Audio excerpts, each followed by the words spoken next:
Parole de Dieu quotidienne.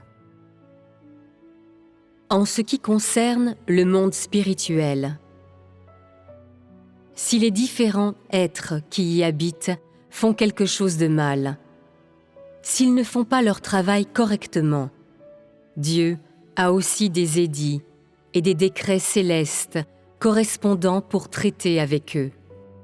Cela est absolu. Ainsi, au cours de l'œuvre de gestion de Dieu, de plusieurs mille ans, des huissiers de justice qui ont fait du mal ont été exterminés. Certains sont encore détenus et punis aujourd'hui. Tous les êtres dans le monde spirituel doivent faire face à cela. S'ils font quelque chose de mauvais ou commettent le mal, ils sont punis, ce qui est exactement la même approche que Dieu utilise avec ses élus et les exécutants. Et donc, que ce soit dans le monde spirituel ou le monde matériel, les principes selon lesquels Dieu agit ne changent pas. Peu importe que tu puisses voir les actions de Dieu ou non, leurs principes ne changent pas. Constamment, Dieu a gardé les mêmes principes dans son approche de toutes choses et dans son traitement de toutes choses. Cela est immuable.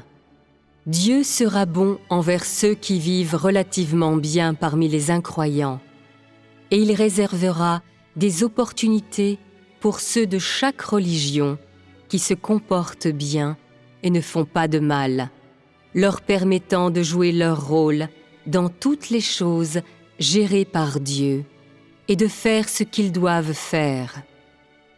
De même, parmi ceux qui suivent Dieu, ses élus, Dieu ne fait pas de discrimination contre qui que ce soit, suivant ses principes.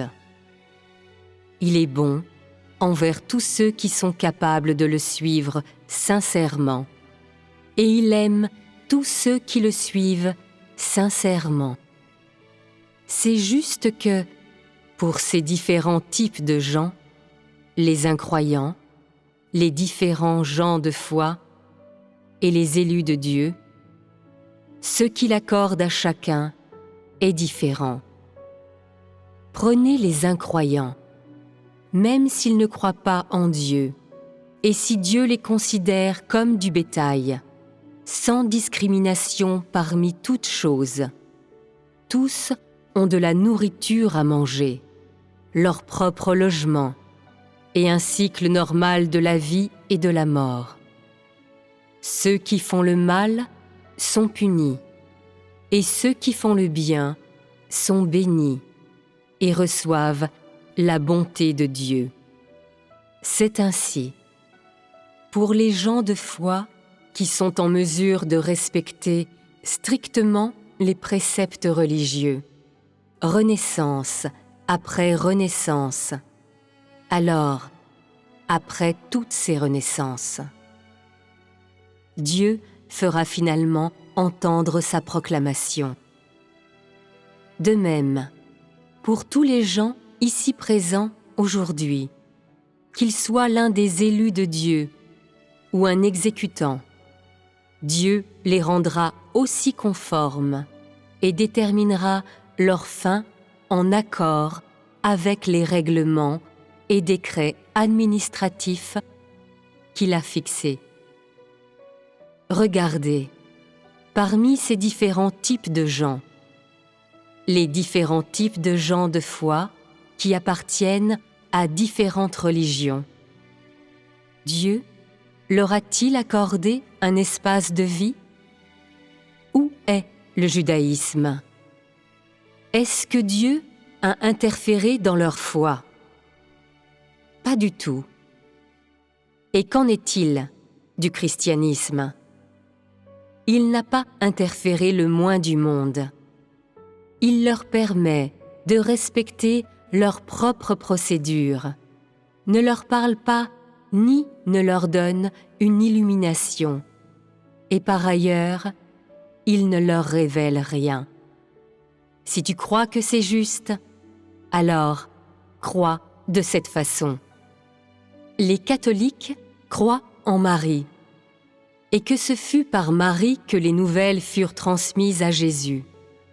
Telle est leur forme de croyance. Et Dieu, a-t-il jamais corrigé leur foi? Dieu leur laisse le champ libre. Il ne leur prête aucune attention et il leur donne un certain espace où vivre. Et avec les musulmans et les bouddhistes, est-il aussi comme cela? Il a fixé des limites pour eux aussi et leur permet de vivre dans leur propre espace de vie sans interférer dans leurs religions respectives. Tout est bien ordonné.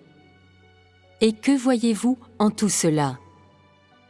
Que Dieu a de l'autorité, mais il n'abuse pas de son autorité. Dieu arrange toutes choses dans un ordre parfait. Il est méthodique, et en cela réside sa sagesse et son omnipotence.